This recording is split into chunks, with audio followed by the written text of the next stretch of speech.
Bonjour tout le monde, j'espère que vous allez bien. On se retrouve aujourd'hui pour une nouvelle vidéo. Je continue ma série des make-up stash. Donc la dernière vidéo et première vidéo des make-up stash, c'était sur mes fonds de teint. Et aujourd'hui donc je reviens avec les blushs. J'en ai beaucoup, mais je vous ai trié ceux que je préfère en particulier. Je vais pas tous vous les montrer parce que il y en a voilà, clairement que je n'aime pas forcément. Donc voilà, pas d'intérêt à les montrer. Mais par contre, voilà, ceux que j'apprécie le plus, ils sont là. Pourquoi, quel prix, où vous pouvez les trouver, ce genre de choses. J'espère que la luminosité ça va aller parce que dehors, des fois il pleut, des fois il fait beau. Mais on va pas se plaindre parce qu'au moins il fait moins chaud, ça rime. Alors ça fait la deuxième fois que je filme cette vidéo parce que... la première, je me suis retrouvée, mais franchement, il faut que je vous le raconte parce que j'étais morte de rire. Ça va pas vous faire rigoler parce que vous étiez pas là, mais c'est pas grave. J'avais un rouge à lèvres, j'avais le Berry, est-ce que c'est comme ça qu'il s'appelle? Je crois, de chez Too Faced. Et les Melted, et j'en avais mis sur la bouche quoi. Et je m'étais pas fait, j'avais pas fait attention, je m'étais pas regardée dans le miroir pour voir si j'en avais sur les dents, et en fait plus je parlais, au début de la vidéo ça va, mes dents étaient blanches, ça allait, et à la fin de la vidéo, mais j'avais carrément les deux dents de devant là qui étaient recouvertes de rouge à lèvres. Et en fait on aurait dit un pirate, donc du coup voilà, je me suis dit bon je vais peut-être pas la publier comme ça. Enfin bon bref, du coup voilà, c'était la petite anecdote. Donc après tout ça, deuxième tentative aujourd'hui de vidéo, j'espère que ce sera la bonne, on va commencer tout de suite. Alors, le premier blush que je voulais vous montrer, je l'ai mis en première position, j'ai essayé de vous les classer par ordre de préférence. Donc c'est un petit blush comme ça de chez Tarte, ce sont les Farajou 12 heures en argile amazonienne. Amazonian Clay 12 Hours Blush. Alors celui-ci c'est la teinte Captivating. J'ai l'impression que s'il faut que vous en ayez un dans cette gamme, c'est cette teinte. Parce que j'ai vu beaucoup de youtubeuses avoir qu'un seul blush Tarte et c'est celui-ci. Bon, c'est un petit peu mon cas aussi. Alors, ce que j'aime déjà, c'est la couleur de ce petit blush. Si vous entendez du bruit derrière, je suis désolée, c'est Lupo qui a décidé de jouer sur le parquet. Donc voilà, ce que je vous disais, c'est un corail, mais pas trop prononcé, qui tire un petit peu vers le saumon et vers le pêche, qui est vraiment très joli, qui donne bonne mine à tout le monde, que j'aime beaucoup. Alors j'aime beaucoup ces blushs parce que déjà ils ont une tenue vraiment très bonne. Alors je ne les ai pas testés jusqu'à 12 heures, mais en tout cas toute la journée, même avec ma peau grasse, ils tiennent vraiment très bien. Ensuite j'aime beaucoup cette couleur particulièrement. Hop, je vais vous faire rapidement un petit swatch. Voilà, je la trouve vraiment superbe. Et en plus, ce que j'aime, ça va peut-être vous paraître bizarre, c'est pour ça peut-être aussi que certains ne les aimeront pas, mais ce que j'aime sur ces blushs, c'est qu'ils sont ni trop légers, ni trop pigmentés. C'est le genre de blush où vous pouvez y aller limite les yeux fermés avec votre pinceau, parce que vous savez très bien que voilà, vous allez vous retrouver avec la bonne quantité. C'est un petit peu difficile à dire, mais c'est vraiment cette impression-là. Il y a des fois où, avec certains blushs que je vais vous montrer après, il faut vraiment avoir la main très légère, sinon vous vous retrouvez avec une grosse tache ici, qui est très difficile à estomper par la suite. Et à l'opposé, vous avez des blushs, il faut tourner par exemple ceux de NYX, que je suis pas fan des blushs de NYX, les petits carrés là, parce que je trouve qu'il faut vraiment faire plusieurs allers-retours avec le pinceau dans le blush, et sérieusement, moi ça me gonfle, ce genre de choses. Donc voilà, moi il faut un blush pas trop pigmenté, pas trop léger non plus, vraiment le juste milieu. En une application, un coup de pinceau, paf, vous le déposez, ça s'estompe vraiment très bien. Et donc, s'il y a un blush dans toute ma collection qui a ses attributs, c'est vraiment celui-ci.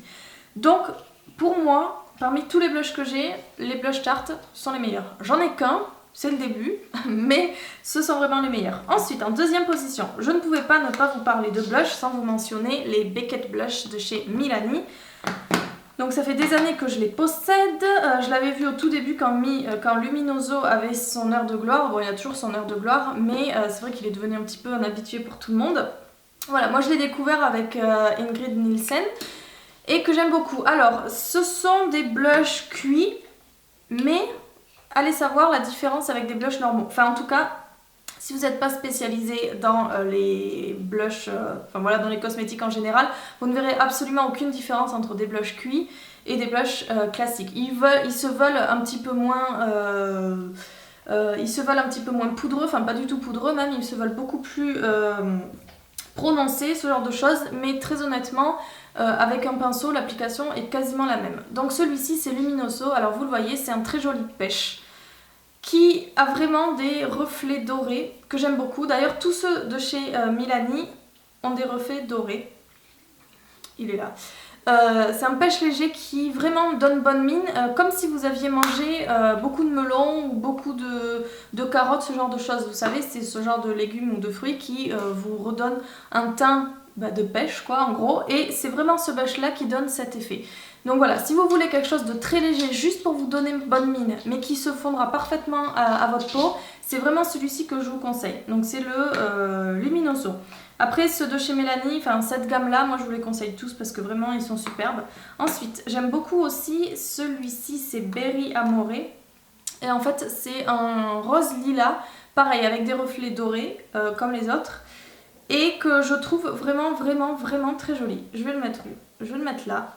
Qui donne un petit reflet rose gold un petit peu mauve, mais très léger. Que voilà, moi je suis fan de celui-ci aussi, plus pour l'automne, mais je suis fan. Après celui-ci, Rose Doro, pourquoi Dolce Pink.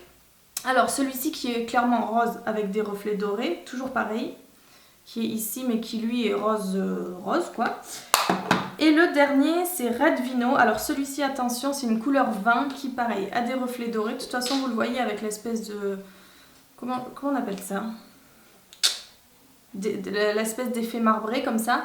Et donc, lui qui, par contre, est très foncé, qui a une couleur framboise prune assez foncée. Et voilà, que j'aime beaucoup aussi, mais plus pour les saisons un petit peu plus froides, on va dire. Et par contre, attention avec ces blushs, ils sont très bien, ils sont très pigmentés, ils tiennent vraiment très bien, mais il faut avoir la main très légère dessus avec les pinceaux. Alors avec le Milani, bon, vous avez vu un petit peu l'intensité, c'est pas non plus le blush le plus voyant du monde, donc ça ira, mais alors par contre avec les autres, notamment le Red Vino le plus foncé et le Dolce Pink le plus rose, il faut y aller doucement, mais à peine tremper son pinceau, vraiment le tapoter contre un miroir, le coin de son bureau, ce que vous voulez, pour en faire échapper le plus possible, parce que alors sinon, ça s'imprègne là et ils sont assez difficiles à estomper, je trouve. Donc voilà, mais une fois que vous avez pris le coup de main, ce sont des couleurs qui sont absolument ravissantes, la tenue est nickel, le prix est nickel aussi. Milani maintenant, vous les trouvez un petit peu plus facilement sur des sites qui livrent en France, c'est une marque américaine, mais en tout cas voilà, ce sont mes deuxièmes blushs favoris. Ensuite, on passe aussi pareil à un autre blush, j'avais pas le mot, de la marque Hourglass. Je vous en ai déjà parlé plusieurs fois, que j'aime vraiment beaucoup, qui Hourglass qui se place un petit peu parmi des marques haut de gamme. Alors c'est pas Chanel, c'est pas By Terry, c'est pas Tom Ford, ce genre de choses. Mais quand même, ça commence à avoir son petit prix. Donc ce sont les Ambient Lighting Blush. Donc celui-ci précisément c'est Diffused Heat. Donc pareil, toujours avec cet effet marbré, je ne savais absolument pas comment le décrire et j'ai vu sur le site de Sephora US qu'ils le décrivent comme une couleur coquelicot intense. Et effectivement, c'est ça, c'est rouge, comment dire? Ouais, c'est rouge mais qui tire un petit peu vers le corail, donc c'est tout à fait portable, hein, c'est pas coquelicot. Alors celui-ci est par contre assez léger, vous le voyez, il faut que j'en fasse quand même plusieurs fois. Et par contre ce que j'aime c'est qu'il a des jolis reflets nacrés dorés que j'aime vraiment beaucoup, qui ressemblent un petit peu les mêmes reflets qu'il y a dans les Milani et que je trouve vraiment absolument splendide. Donc celui-ci, alors la tenue est vraiment très bien aussi, alors pas aussi bonne qu'un Tarte. Je l'ai placé en 3e position tout simplement parce que je suis fan de cette couleur, mais les autres couleurs du site ne m'attirent pas trop.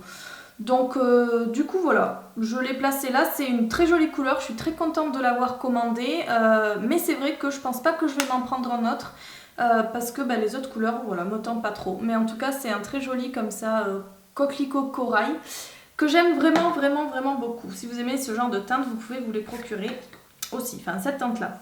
Ensuite, ce sont les blushs The Balm. Donc j'en ai deux, j'ai Hot Mama et j'ai Frat Boy. Alors ce que j'aime bien chez The Balm, c'est le packaging. Donc voilà, vous en avez de toutes les couleurs, c'est un imprimé, enfin c'est un motif un petit peu vintage comme ça, avec des pin-ups, ce genre de choses.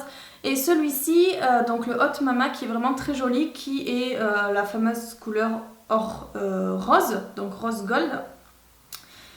Et voilà, je l'aime vraiment beaucoup pour la couleur, pour le petit prix aussi, il est là. Pour la couleur, pour le petit prix, c'est quasiment la même couleur que Diffused Heat que je vous ai montré juste avant de chez Hourglass. Voilà, le packaging est sympa. Alors moi j'aime pas trop ça, cette espèce de livret magnétique là, je suis pas fan de ça. Mais en tout cas voilà, très bonne tenue, très bonne couleur. La pigmentation est au rendez-vous aussi. Voilà, les blushs The Balm sont vraiment sympas. Et donc l'autre c'est Frat Boy et c'est... alors celui-ci Hot Mama est assez irisé. Celui-ci par contre est en corail pêche tout mat. Je cherchais le mot. Voilà, les deux ont presque la même couleur. Celui Hot Mama est quand même un petit peu plus corail orangé et qui est surtout irisé. Donc voilà, mais les deux je les aime vraiment beaucoup. Si vous cherchez des blushs sympas à petit prix, voilà, ça sera eux. Je les trouve par contre un petit peu poudreux, c'est pour ça qu'ils arrivent en 4e position. Voilà, un petit peu trop poudreux à mon goût, mais bon voilà, c'est pas non plus catastrophique. Ensuite, 5e position, je voulais parler des blushs Kiko. Donc j'en ai deux ici. Chez Kiko, moi ce que j'aime, c'est pour ça qu'ils arrivent en 5e position. Je sais pas si j'allais vous les montrer ou autre parce que ce sont toujours des éditions limitées.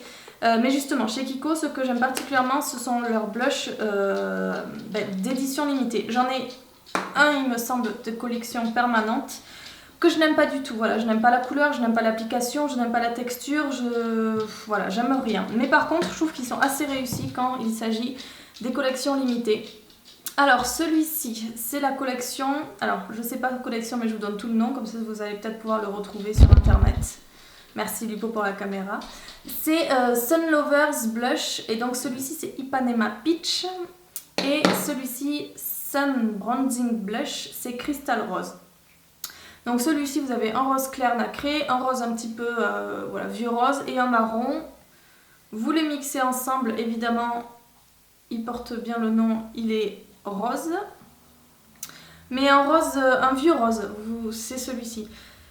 C'est pas le même rose que par exemple le coquelicot de Hourglass ou celui de The Balm, c'est vraiment un rose un petit peu plus foncé. Le marron clairement a une grosse influence là-dessus, que j'aime beaucoup aussi. Et donc celui-ci c'est Ipanema Peach, pareil, vous avez deux côtés. Un côté rose quand même assez nacré et un côté un petit peu plus marron rouge. Vous le mixez ensemble, hop, et ça fait un blush un petit peu rouge finalement. Je le trouve assez foncé, mais que j'aime vraiment beaucoup. Alors c'est pas un blush rouge, comment je pourrais le décrire? Je sais pas. C'est un corail quand même assez foncé. Que voilà, particulièrement moi j'aime vraiment beaucoup. Voilà, donc ce sont ces deux blushs là en édition limitée malheureusement. Ils sont pareils, un peu poudreux, donc d'ailleurs je viens d'en mettre partout sur le bureau, donc voilà, c'est pas non plus mes blushs favoris. Et par contre ce que je voulais dire, ceux-là je les aime beaucoup. Par contre je trouve que Kiko, j'en ai pas d'autres de collection limitée, mais Kiko, je trouve que ces derniers mois, ça doit faire bien un an même, les éditions limitées, je trouve qu'ils y mettent plus le paquet comme avant. Et je trouve que les prix par contre, là ils ont mis le paquet au niveau des prix. Donc je trouve ça un petit peu dommage. Maintenant la qualité elle est plus aussi bonne qu'avant pour les éditions limitées. Je vous parle des blushs, hein, j'ai rien d'autre de chez Kiko. Voilà, au niveau des blushs, des produits pour le teint et tout, je trouve que les éditions limitées, maintenant c'est un petit peu délaissé. Et par contre je trouve que les prix c'est pas exorbitant, voilà, ça reste toujours moins de 20 €, mais je trouve qu'ils ont vachement augmenté. Je me rappelle, il y a 3-4 ans, un pinceau, j'avais acheté par exemple celui-ci, là, le 200 je crois, j'avais dû l'acheter 8,90 € et la dernière fois je cherchais un petit pinceau fin et je suis allée voir, il y avait des pinceaux à 17-18 €. Donc voilà, j'ai été un petit peu surprise, sachant que moi les pinceaux habituels que je prends ce sont ceux de chez Sigma, je les prends sur le site The Beautist en général ou sur le site de Sigma et ça dépasse pas 14-15 €. Donc voilà, maintenant Kiko c'est plus aussi avantageux qu'avant je trouve. Ensuite, je suis en train de faire le swatch avant même de vous en parler, c'est pas grave. Ce sont les blushs de chez Sleek, pareil, que j'aime beaucoup, qui eux par contre sont pas trop poudreux et je trouve que même ça s'apparente à une texture crème. Voilà, c'est une texture un petit peu, je sais pas, on dirait que c'est un petit peu humide. Celui-ci c'est Life is a Peach. Life's a Peach. Donc c'est une couleur vraiment clairement orangée, qui est vraiment très très très jolie, qui donne mais vraiment bonne mine. Il est où? Il est là. Pourquoi j'ai une trace là? Hop, pour pas vous induire en erreur. Je vais le refaire. Voilà. Donc il est vraiment orangé pêche, que je trouve vraiment vraiment vraiment très joli. Si vous aimez ce genre de sous-ton, si vous êtes plus ton orangé, pêche, ce genre de choses, celui-ci je suis sûre qu'il pourra vous plaire. Ils sont vraiment pas chers, les blushs Sleek, vous les trouvez sur le site internet. Et voilà. Et alors le dernier de chez Sleek, c'est Rose Gold. C'est censé être un dupe du Orgasme de chez NARS, puisque clairement il est Rose Gold. Je vais vous montrer, je vais vous comparer avec le Hot Mama, parce que je trouve que ces deux-là, voilà, s'ils n'ont pas été fabriqués dans la même entreprise, en tout cas ils sont clairement, voilà. Je trouve qu'ils sont quasiment identiques. Celui-ci est beaucoup plus rose, mais le rendu est quasiment le même, c'est toujours cet aspect rose gold quoi. Donc pareil, la texture c'est toujours la même que l'autre, je trouve on dirait que c'est un petit peu humide. Et donc c'est clairement un rose avec des reflets dorés, que je trouve vraiment très joli. Voilà, qui est ici en bas. Et voilà, c'est censé être un dupe de celui de NARS. Je me suis jamais vraiment renseignée, mais en tout cas les deux là, les deux rose gold, c'est quasiment la même couleur. Et voilà, si vous êtes fan de ce genre de couleur, de ce genre de teinte, ben voilà, je vous en ai sorti plusieurs. C'est pas forcément ma volonté d'avoir des blushs rose gold, même si je trouve que ça donne vraiment une bonne mine, ça donne un effet rose, comme si vous rougissiez naturellement, mais avec cet effet nacré qui est vraiment très joli.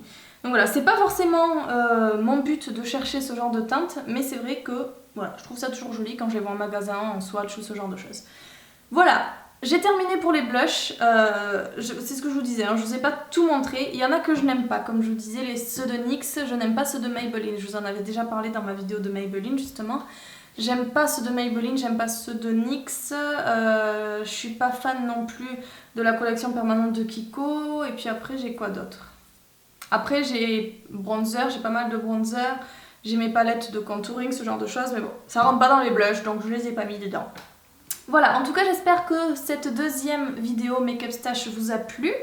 Et puis donc du coup, je vous retrouve très vite dans une prochaine vidéo, c'est-à-dire ce week-end. Je vous retrouve samedi dans une prochaine vidéo. En attendant, je vous souhaite de passer une très bonne semaine. Bye bye.